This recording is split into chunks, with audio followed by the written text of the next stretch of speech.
That's a hole-in-one, and this is the sport of disc golf. Some people call it Frisbee golf, a bit of a misnomer because the discs are pretty high-tech. They're different from the regular old discs that we threw to each other in the front yard in that they're a little bit smaller in size, a little heavier in weight, and the plastic is a lot harder. So you don't want to throw this to your friend because you're going to be giving them bruises on their hands if they try to catch this. But they're more aerodynamically designed too, and that allows them to fly as much as 300 to 350 feet. Just like the old ball golfer, when he walks out onto the golf course, he doesn't have one stick in his bag. He's got a whole bag or a different number of clubs in that bag. This would be my driver. This would be my mid-range disc for when I'm a little bit closer to the basket. And then when it's time to putt from 25 foot, 30 foot in, then I pull out a disc that's my slowest disc in my whole bag. So the driver is my fastest disc, mid-range is a little bit slower, and then the putter is even slower yet. This round of golf is being played in Muse Park in Jackson, one of over 3,000 disc golf courses you'll find across the country.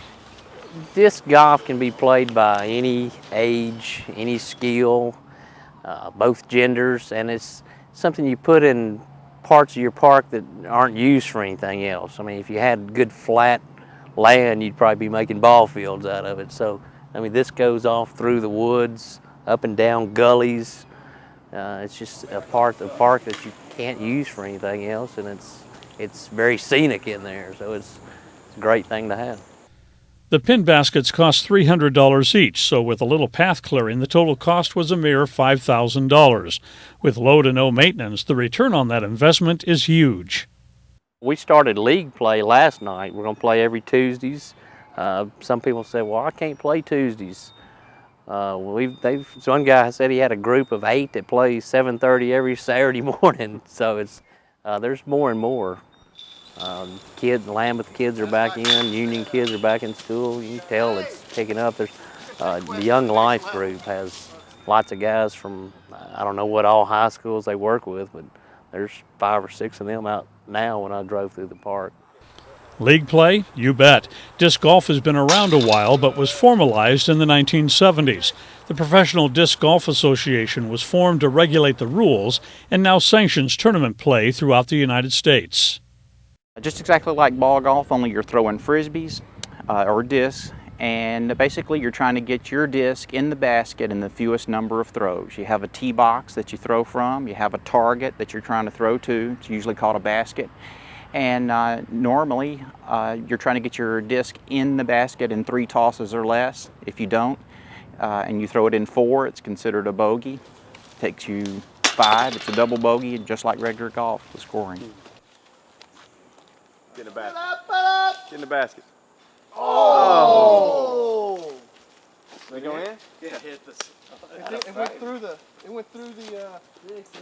I play at least once a week, and then it's not uncommon for me to be in my front yard practicing drives. I've gone so far as to actually build my own basket, so I'll have a putting practice in my yard, and when I'm really hot and heavy and I've got the eye of the tiger, I'll practice, say, 100 putts a day just so that I'm not quite as embarrassed with myself when it's time to throw the 30-foot putt.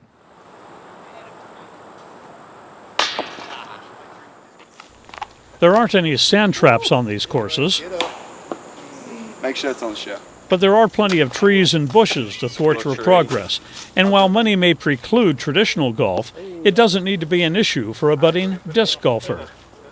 You don't have to get so involved with it like I have. I drove up in my truck. Truck has a toolbox in it, and I probably got $300 worth of discs in it.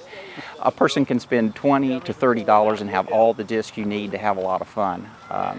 It's my thing. I don't have a boat. I don't go fishing, but this is what I do. I think it combines a lot of things for people that just want to get out and take a leisurely walk. It's a fun thing to do as you're taking that walk. It kind of tricks your body into getting out and taking some exercise.